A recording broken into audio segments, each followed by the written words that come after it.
धोखेबाज प्रेमिका। अनीता की खूबसूरती के किस्से कॉलेज में हर एक की जगह पर थे। जब वह कॉलेज आती तो हर ओर एक समा सा बंध जाता था। वह हरियाणा के एक छोटे से शहर सिरसा के नामी वकील की बेटी थी तथा बेहद खूबसूरत व प्रतिभाशाली थी। चालाक इतनी कि अपने आगे किसी को कुछ नहीं समझती थी। अभिजात्य व आत्मविश्वास से उसका नूरानी चेहरा हरदम चमकता रहता। वह मुस्कुराती भी तो ऐसे जैसे सामने वाले पर एहसान कर रही हो। कॉलेज में एक रसूख वाले नामी वकील की बेटी यदि होशियार और सुंदर हो तो उसके आगे पीछे घूमने वालों की फहरिस्त भी लंबी ही होगी। लेकिन अनीता ने सब युवकों में से नीलेश को चुना, जो गरीब और हर वक्त किताबों में ही खोया रहता था। वह अनीता का ही सहपाठी था और गांव के एक गरीब किसान का बेटा था। उसके पिता का असमय निधन हो गया था, इसीलिए बड़ी मुश्किल से विधवा माँ नीलेश को पढ़ा रही थी। वह नीलेश हर समय अपनी पढ़ाई में व्यस्त रहता था। अनीता को तो नीलेश ही पसंद आया क्योंकि वह लंबा, हैंडसम और मेहनती नौजवान था।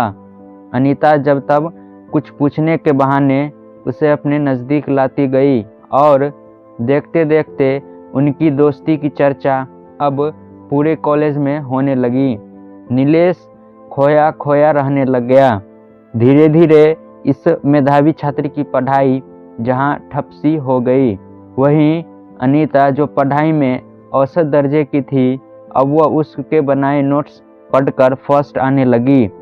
इस सब में नीलेश की मेहनत होती।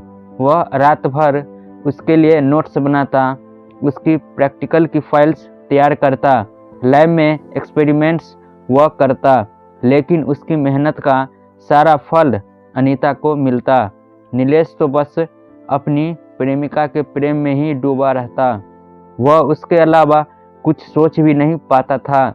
यहाँ तक कि वह छुट्टी में अपनी माँ से मिलने गाँव भी नहीं चाहता। ये सब देख माँ भी बहुत बीमार रहने लगी। नीलेश प्यार के छलावे में इस कदर खो गया कि उसे याद ही नहीं रहता कि गाँव में उसकी माँ भी है, जो आठों पहर उसकी राह देखती रहती है। माँ ने अपने जेवर गहने बेचकर उसके कॉलेज की फीस भरी। माँ बड़े किसानों के यहाँ धान साफ करके उसकी पढ़ाई का खर्च पूरा कर रही थी। उनके प्रति चाह कर भी नीलेश नहीं सोच पाता था, क्योंकि अनीता के साथ उसके प्रश्नोत्तर बनाना, फिर उसके घर जाना, वह कहीं जा रही हो तो उसे साथ ले जाना, उसके संग पिक्चर व पार्टी अटेंड करना, ये सब काम वह करता। वह इतना इस सब में थक जाता कि उसे अपने होश का भी पता न रहता। कॉलेज की गैदरिंग में उसने अनीता को देखकर ही यह गीत गाया था, एक शेर सुनाता हूँ मैं जो तुझको मुखातिब है, एक हुस्न परी दिल में है जो तुझको मुखातिब है।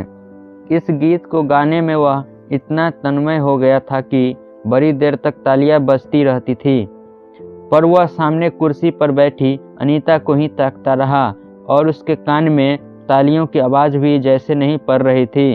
अनीता का सिर गर्व से ऊंचा हो गया था। सारे कॉलेज में वह जूलियट के नाम से जानी जाने लगी थी। हालांकि उसने इस प्यार में अपना कुछ नहीं खोया। नीलेश ने उसे कभी उंगली से भी नहीं छुआ था। इधर एग्ज़ाम होते होते अनीता का मुंबई में रिश्ता तय हो गया। अनीता को क्या ही फर्क पड़ना था, वह तो मस्त थी, कभी प्रेम में पड़ी ही नहीं थी। वह तो मात्र मनोरंजन और मतलब के लिए नीलेश को इस्तेमाल कर रही थी।